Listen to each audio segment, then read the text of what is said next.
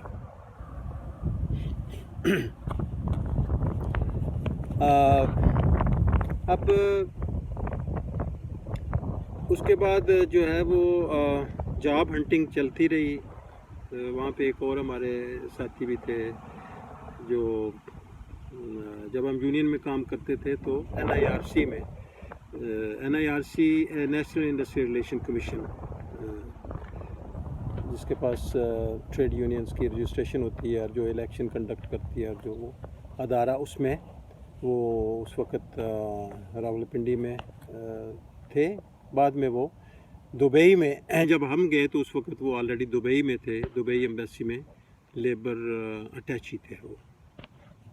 تو ایک ہمارے پاس وہ بھی ریفرنس تھا، ہمارے اچھے دوست تھے، انہوں نے بھی ہمیں انٹرٹین کیا اور ہمارے لیے کوششیں کی. اب پروفیسر خورشید صاحب نے جو لیٹر دیا تھا، اس لیٹر کے ریفرنس سے ہم جن صاحب کو ملے، وہ مسرت صاحب تھا ان کا نام. بہت بڑے آدمی تھے، کوئی بہت بزنس مین تھے، بڑے اثر رسوخ والے آدمی تھے، اور بہت بڑا محل تھا ان کا، بڑا اچھا کھلا دسترخوان تھا. بڑا انہوں نے ہماری خاطر تواضع کی، اور بڑا اچھے طریقے سے وہ ہمیں ملے، اور انہوں نے کہا جی ٹھیک ہے ہم دیکھتے ہیں.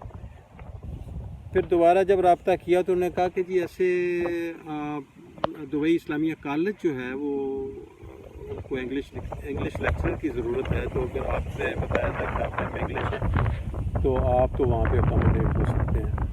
آپ انہوں نے مجھے وہاں پہ بھیجا. میں جا کے پرنسپل کو ملا، اور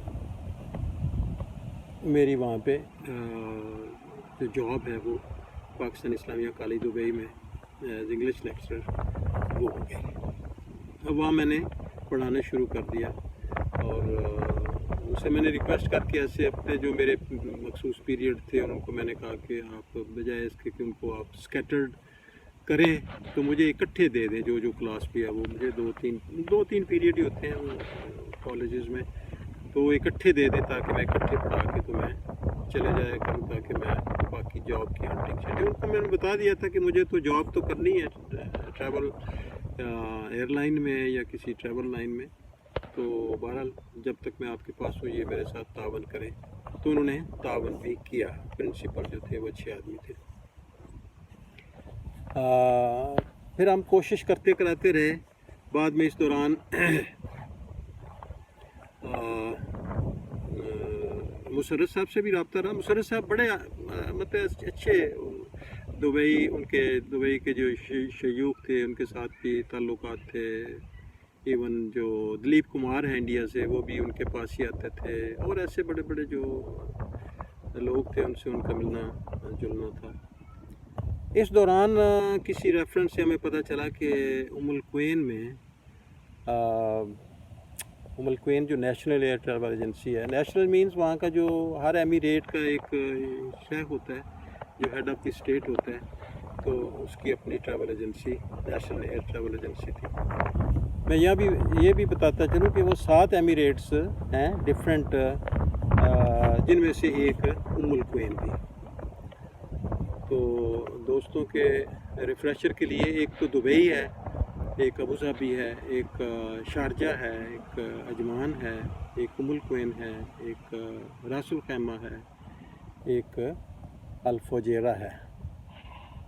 تو ام القوین میں چلے گئے، اور ام القوین میں ان سے ملاقات ہوئی. جو صابری صاحب تھے وہاں پہ اس وقت مینیجر تھے، وہ پہلے راولپنڈی سیلز میں رہ کے آ چکے تھے، اور یہاں سے وہ کافی عرصے سے تھے اور ٹھیک تھے ماشاءاللہ، سیٹ تھے، وہ ان کی پوزیشن ٹھیک تھی. تو انہوں نے ہمیں وہ ایز ٹکٹنگ سپروائزر جو ہے وہ کاؤنٹر پہ مجھے وہ رکھ لیا. اب چونکہ ظاہر ہے ہمارا ویسے میرا ٹریڈ تو ٹریفک کا تھا، ایئرپورٹ ہینڈلنگ کا، مگر اس دوران میں نے یہ کورس بھی میں نے کیا ہوا تھا کہ ہیڈ آفس کراچی سے ٹیرف اینڈ ٹکٹنگ کا، تو مجھے پتہ تھا کہ یہ ٹکٹنگ کیا ہوتی ہے اور اس کو کیسے کرنی ہے، تو وہ میں کچھ انہوں نے گائیڈ بھی کیا، تو وہ میں نے شروع کر دیا۔ اب اس دوران میرے ساتھی جو تھے اشرف صاحب، وہ تو ان کو کہیں جاب اتفاق سے نہیں ملی، پھر بڑی مشکل سے بعد میں ہمارے جو شفیق صاحب تھے ہمارے ساتھ پنڈی میں پیاسی کے پریزیڈنٹ تھے، تو اس وقت اکاؤنٹس، وہ ان کا ڈپارٹمنٹ اکاؤنٹس تھا، تو اس وقت وہ دبئی میں، وہ بھی وہاں فارن پوسٹنگ پہ تھے، تو یہ میں عرض کرنا بھول گیا پہلے آپ سے کہ وہ بھی ہمارا ایک اسٹرانگ ریفرنس تھا وہاں پہ، تو ان کی وساطت سے اشرف کو پھر الین میں ایک کسی ہوٹل کے اس میں جگہ ملی ایز اے اسٹور کیپر، مگر وہ بھی اس نے جوائن نہیں کی، اور بعد میں پھر وہ زمبابوے چلا گیا۔ زمبابوے ہمارے ایک دوست تھے ٹریفک کی پنڈی کے، خالد جاوید، وہ اس وقت زمبابوے ایئر لائن میں تھے، تو زمبابوے ایئر لائن میں انہوں نے اشرف کو بھی اکاموڈیٹ کروا دیا، اور کچھ عرصہ وہاں پہ اشرف نے بھی جاب کی۔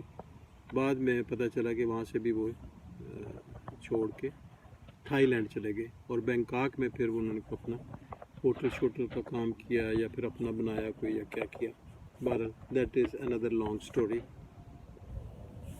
تو میرے ساتھ جہاں تک وہ ساتھ ہونے کا تعلق تھا وہ اتنا ہی تھا۔ اس کے بعد میں نے وہ القوین میں وہ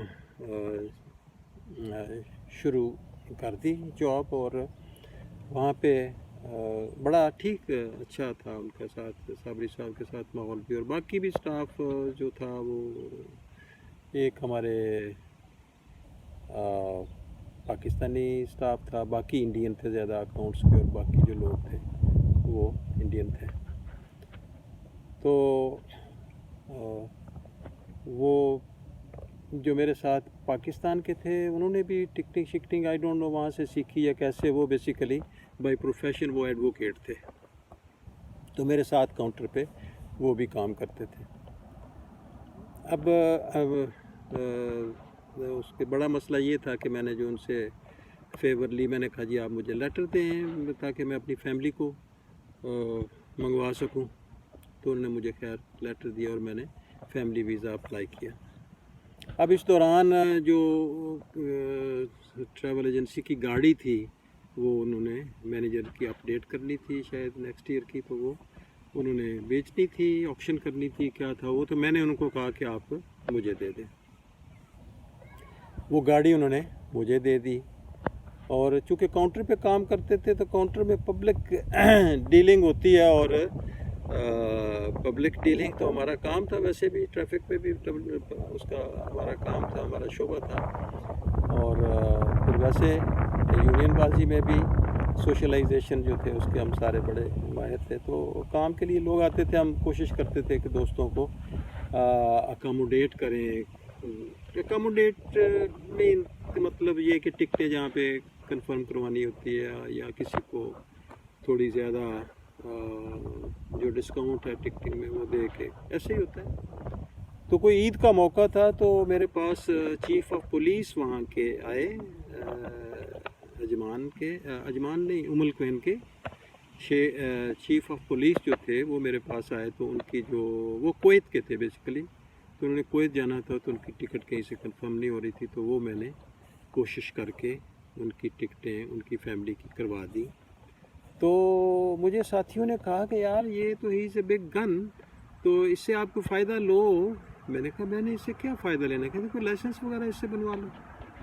تو میں نے کہا ہاں لائسنس میرے پاس تو آلریڈی امریکہ کا لائسنس ہے ڈرائیونگ کا، تو وہ نیکسٹ میرے پاس جب آئے ٹکٹ کلیکشن کے لیے، تو میں نے ان کو کہا کہ میں نے کہا جی کہ میرے پاس امریکہ کا لائسنس ہے، تو آپ، تو انہوں نے کہا بالکل کوئی مسئلہ نہیں، 1 منٹ میں آپ کا وہ ہم کنورٹ کر دیں گے کیونکہ امریکہ میں بھی بائیں ہاتھ ڈرائیونگ ہے اور وہاں پہ بھی بائیں ہاتھ یعنی اسٹیئرنگ جو ہے وہ دبئی میں بھی یو اے میں بھی بائیں ہاتھ کی ڈرائیونگ ہے، تو it is all the same. تو میں واپس آؤں فلاں تاریخ کو واپس آؤں گا تو آپ میرے پاس آ جائیے گا تو میں آپ کو بنا دوں گا. میں ان کے پاس واپس آئے تو میں نے رابطہ کیا تو پتہ چلا کہ وہ آ چکے. میں گیا تو انہوں نے جناب 1 منٹ میں مجھے وہ کیمرے کے سامنے کسی کی ڈیوٹی لگائی، انہوں نے کھڑا کیا اور فوٹو بنائی، اور جو بھی میرا وہ امریکہ کے لائسنس کے جو پرٹیکولر تھے اس کے بیسس پہ انہوں نے مجھے یہ یو اے کا ڈرائیونگ لائسنس بنا دیا. اب ڈرائیونگ لائسنس وہاں پہ اتنا ایک بڑی چیز تھی کہ جیسے کسی کو گرین کارڈ مل گیا ہو امریکہ کا. لوگ یعنی 15 سال سے 20 سال سے 10 سال سے ایسے، اور وہاں پہ ڈرائیونگ اسکولوں کے دھکے کھا رہے، اور وہ ڈرائیونگ لائسنس نہیں بنتا تھا، اور مجھے 1 منٹ میں وہ مل گیا. اور وہ کسی کو یقین نہیں آتا تھا کہ مجھے، بس اللہ تعالیٰ اس طریقے سے مدد کر رہا تھا کہ واقعی یعنی وہ کہتے ہیں کہ 1 در بند اور 10 در کھلے. تو نوکری تو ہماری گئی، لیکن یہ کہ ہمیں کوئی ایسے اللہ تعالیٰ نے ہمیں لاوارث نہیں چھوڑا. ہمیں نوکری بھی مل گئی، مجھے گاڑی بھی مل گئی، آلموسٹ کچھ 2-3 سال وہ تھی چلی گئی. تو لائسنس بھی میرا اپڈیٹ ہو گیا، اور فیملی کا ویزا بھی نکل آیا، اور اس کے بعد پھر میں نے فیملی کو بھی بلوا لیا. آج کی ویڈیو میں اتنا ہی، ملتے ہیں پھر نیکسٹ ویڈیو کے ساتھ. Thank you very much. اللہ حافظ.